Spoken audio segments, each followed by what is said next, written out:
Hello everyone and welcome to another episode of Bible Illustrated Hands. Um, if you clicked on this video, it is for one of the two reasons. First, you binge watch everything I post, which is like a minority position. Let's call them the bell notification icon gang. And the second one is that you know what monastery icons are and you know 99% of what I'm about to say, whereas the figure stands at around 80% for other videos. I generally dislike making these sorts of negative, assaulty, ranty videos, which is in stark contrast to when I started making Bible illustrated videos. But it is what it is. Sometimes we even have to make videos such as these. I'm also the type of guy who likes to have consistent thumbnails, but that has to go out of the window again for this video, because if you do not know what monastery icons are, you need to know how to recognize them in order to stay clear from them as far as possible. Also, after the patron cards at the end of this video, I'll post examples of monastery icons so with proper ominous music in order to further emphasize just how not you get yourself involved with this organization and their products. So, what are Monastery Icons? Monastery Icons is a producer of icons, and from what I have seen on their new rebranded site, Wink, they also they became a general church supply store. And that does not seem that bad at all. I mean, there is a plethora of similar products. However, where things start to get weird is that this organization is associated with a certain Abbot George or Bishop George or whatever his current affiliation is, who is a syncretist who has been known to bless this icon in some weird mix of Hindu and Christian ceremonies.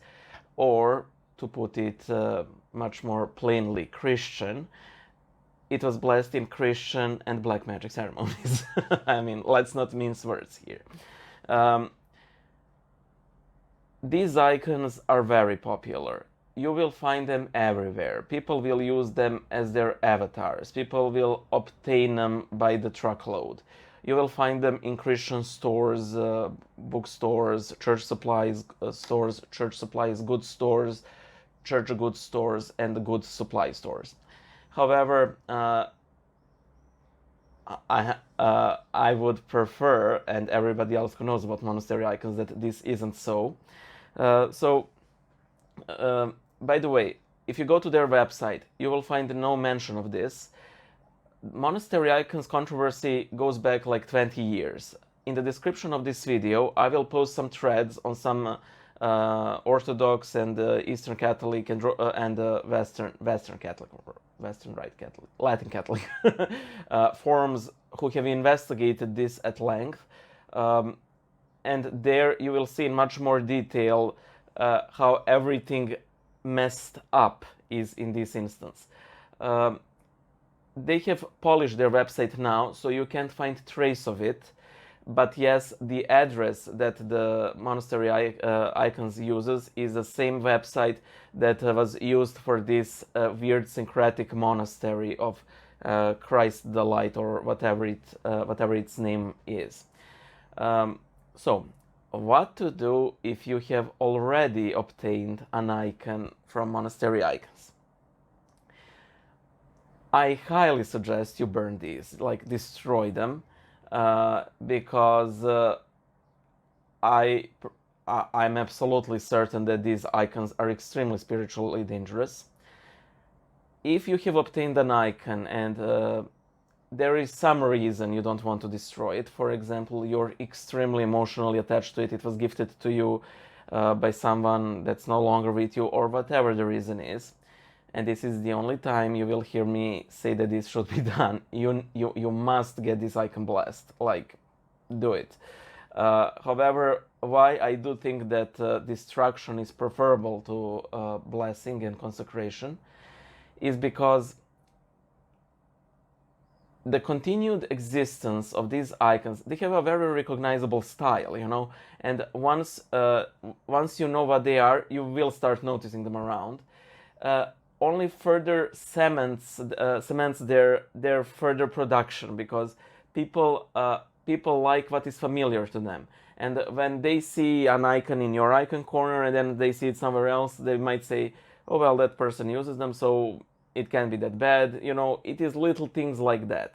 So again, I am absolutely certain that good always triumphs over evil, but that does not mean that evil might not use different sly stratagems, you know, in order to further its cause. I think that Catholics are especially vulnerable to monastery icons, because they make icons of Catholic saints that and of some Catholic saints that I have never even seen an icon of. Some saints that aren't, you know, usually the most popular saints have an Eastern style icon of them, but some of the lesser known don't, and that is where monastery icons comes into play. To be quite honest, I'm not a fan of their artistic value. I'm not saying that I would be able to do a better icon, but okay, one St. Thomas I did, I think it's that better. But I don't know how they do their icons, but I feel like they actually do them digitally and then reproduce them. So I have a nudging feeling that huge majority of them aren't painted by hand, you know, but that is simply on their artistic merit.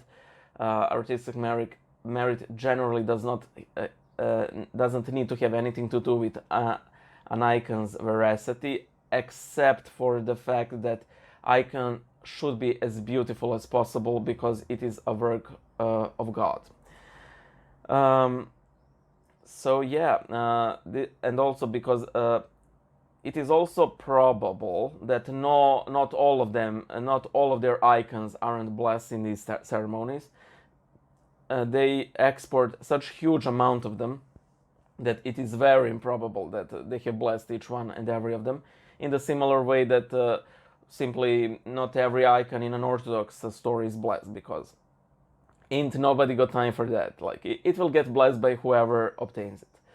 So yeah, smash, burn, destroy, drown them, bash them in the head. Do you have chloroform? You know, that is my primary suggestion for you. But again, bless them if you absolutely need to, and you absolutely need to if you don't want to destroy them. That's everything for this video, and here's the ominous music with the selection of Monastery Icons. Bye!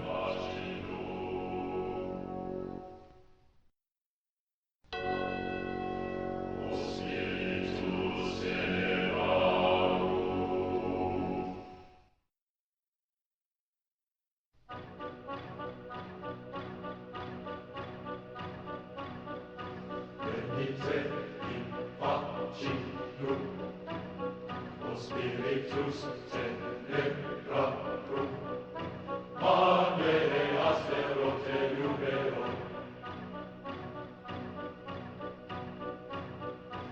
Implete ut Lacidem, Implete Deum Vibribus, Sulfuratis Vestris,